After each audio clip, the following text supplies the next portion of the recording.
अगर तुम ये वीडियो सिर्फ आधा देखकर चले गए, तो याद रखना, तुम वही गलती करोगे जो दुनिया के 90% लोग करते हैं और फिर सालों तक पछताते रहते हैं। क्योंकि आज जो बातें तुम सुनोगे, वो सिर्फ बातें नहीं हैं। ये वो हथियार है जिन्हें अगर सही ढंग से समझ लिया, तो तुम अपने जीवन को पूरी तरह बदल सकते हो। अब जरा कल्पना करो, प्राचीन समय की एक शाम, तक्षशिला विश्वविद्यालय की पवित्र भूमि पर सूरज डूबने वाला है। हवा में ठंडक है और पक्षियों की आवाज वातावरण को शांत बना रही है। आचार्य चाणक्य अपने छोटे से कक्ष में बैठे हैं। सामने दीपक जल रहा है और चारों ओर शांति छाई हुई है। इतने में उनका शिष्य विक्रांत अंदर आता है। विक्रांत, आचार्य, आज मेरे मन में एक सवाल है। मैं देखता हूं कि राजदरबार में कई लोग अपनी बातें, अपनी योजनाएं खुलकर बता देते हैं। कुछ लोग तो अपने राज भी दूसरों को बता डालते हैं। क्या ये सही है? क्या हर बात किसी को बतानी चाहिए? चाणक्य, गंभीर स्वर में, विक्रांत, यही वो गलती है जो इंसान को बर्बादी की ओर ले जाती है। हर बात हर किसी को बताना सबसे बड़ी मूर्खता है। विक्रांत, लेकिन आचार्य, अगर हम अपनी बातें छुपाएंगे तो लोग हमें गलत क्यों न समझेंगे? क्या पारदर्शिता जरूरी नहीं है? चाणक्य, हल्की मुस्कान के साथ, पारदर्शिता और मूर्खता में बहुत फर्क होता है। याद रखो, हर सत्य हर समय पर बोला नहीं जाता और हर बात हर व्यक्ति को बताना आवश्यक नहीं होता। कुछ बातें यदि गुप्त रखी जाए, तो वही तुम्हें जीवन की सबसे बड़ी जीत दिलाती है। फिर चाणक्य उठे और दीपक के पास जाकर बोले, चाणक्य, विक्रांत, मान लो ये दीपक तुम्हारे जीवन की बातों का प्रतीक है। अगर मैं इसकी लौ को ढक दूं, तो ये शांत जलती रहेगी। लेकिन यदि मैं इसे खुले में छोड़ दूं, तो जरा सी हवा आएगी और ये बुझ जाएगी। इसी तरह जो बातें तुम अपने भीतर गुप्त रखते हो, वे तुम्हें शक्ति देती है, और जो बातें तुम हर किसी को बता देते हो, वे तुम्हारी कमजोरी बन जाती है। विक्रांत, आचार्य, किन किन बातों को हमें गुप्त रखना चाहिए? चाणक्य, विक्रांत, जीवन की 4 बातें ऐसी हैं जिन्हें कभी किसी के सामने उजागर नहीं करना चाहिए। 1. अपनी अगली योजना, फ्यूचर प्लान्स। अगर तुम अपने सपनों और योजनाओं को पहले ही बता दोगे, तो दुश्मन तुम्हें रोकने की कोशिश करेगा और दोस्त भी कभी कभी ईर्ष्या कर सकते हैं। राजा चंद्रगुप्त का उदाहरण लो। अगर उसने अपने साम्राज्य विस्तार की योजनाएं पहले ही सबको बता दी होती, तो दुश्मन तैयार हो जाते और वो कभी सफल न होता। 2. अपनी कमजोरी, वीकनेस। जिस दिन तुमने अपनी कमजोरी दूसरों को बता दी, उसी दिन तुम्हारे हाथों से शक्ति चली गई।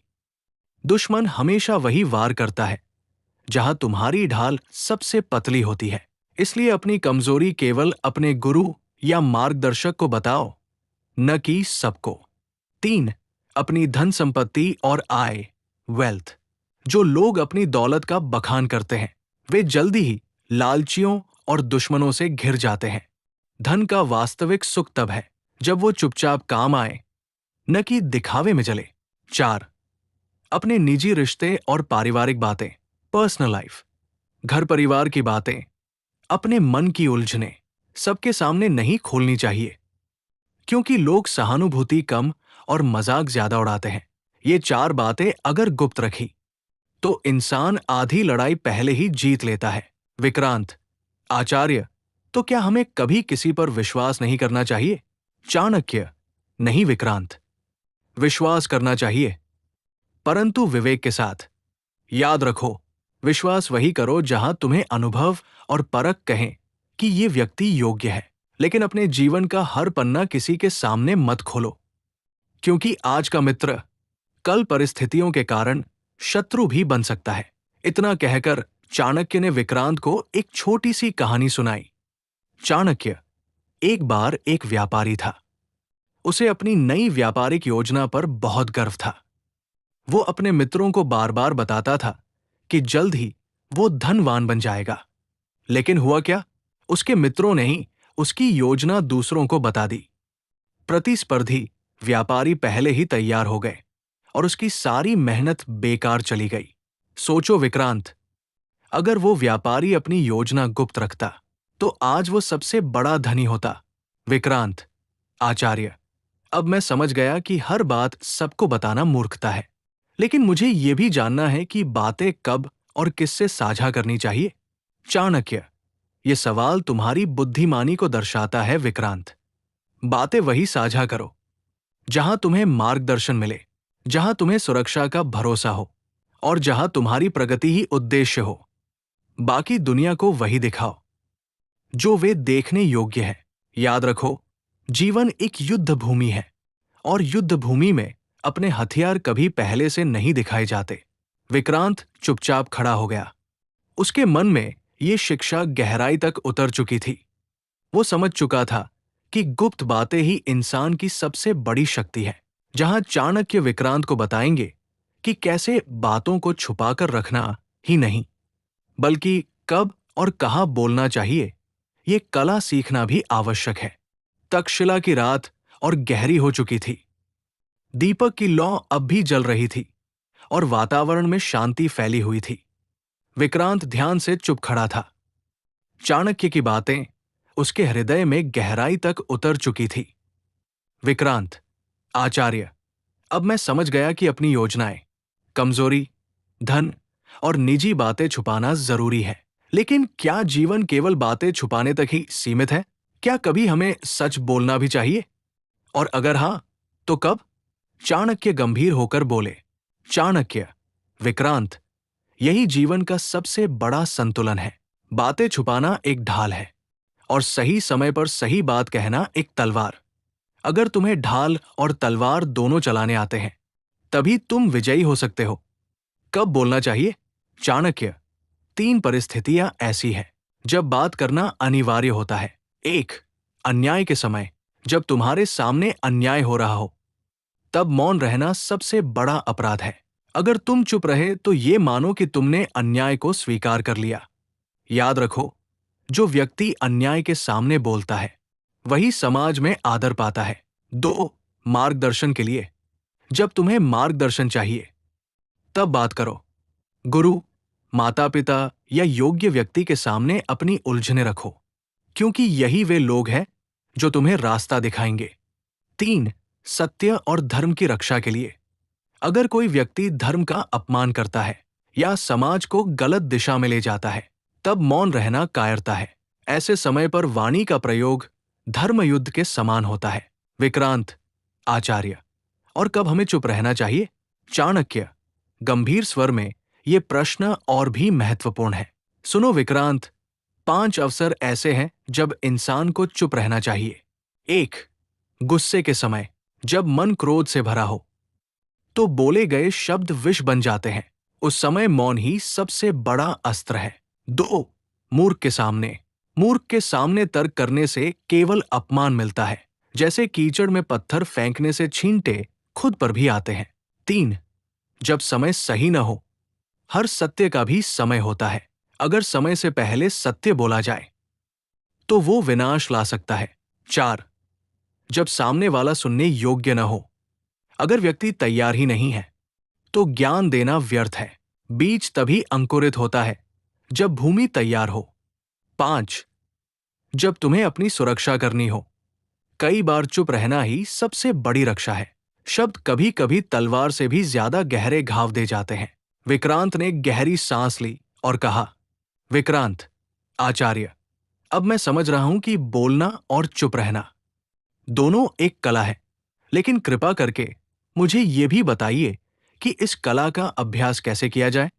चाणक्य मुस्कुराए और बोले। चाणक्य, विक्रांत, अभ्यास के 3 मार्ग हैं।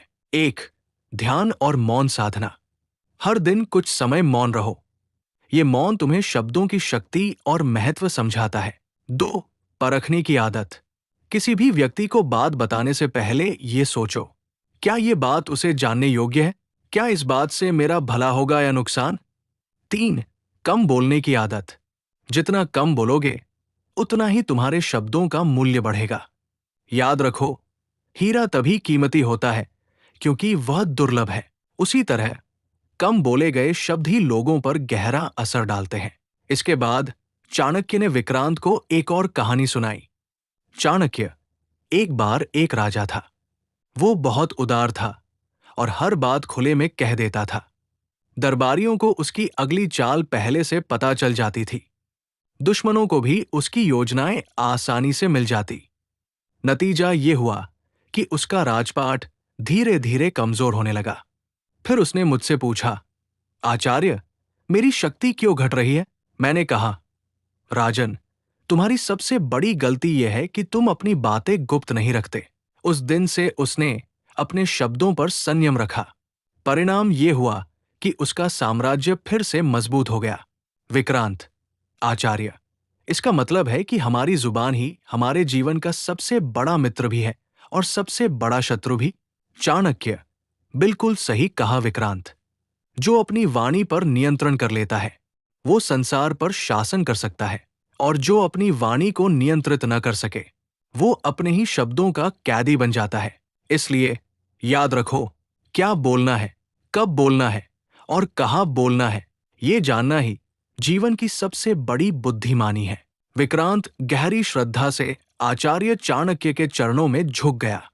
उसके मन में ये शिक्षा हमेशा के लिए अंकित हो चुकी थी कि गुप्त बातें ही शक्ति है और संयमित वाणी ही विजय का मार्ग है। तो दोस्तों, आज चाणक्य की नीति से हमने ये सीखा कि हर बात हर किसी को बताना समझदारी नहीं है। जो बातें गुप्त रहती है वही हमारी सबसे बड़ी ताकत बनती है। याद रखिए, आपकी योजनाएं, आपकी कमजोरी और आपके सपने तब तक सुरक्षित है जब तक वे आपके दिल और दिमाग तक सीमित है। अगर ये शिक्षा आपके दिल को छू गई हो तो वीडियो को लाइक और शेयर जरूर करें। और हाँ, चाणक्य की और गहरी नीतियां और प्रेरणादायक कहानियां सुनने के लिए चैनल को सब्सक्राइब करना बिल्कुल मत भूलिएगा। मिलते हैं अगली वीडियो में। धन्यवाद।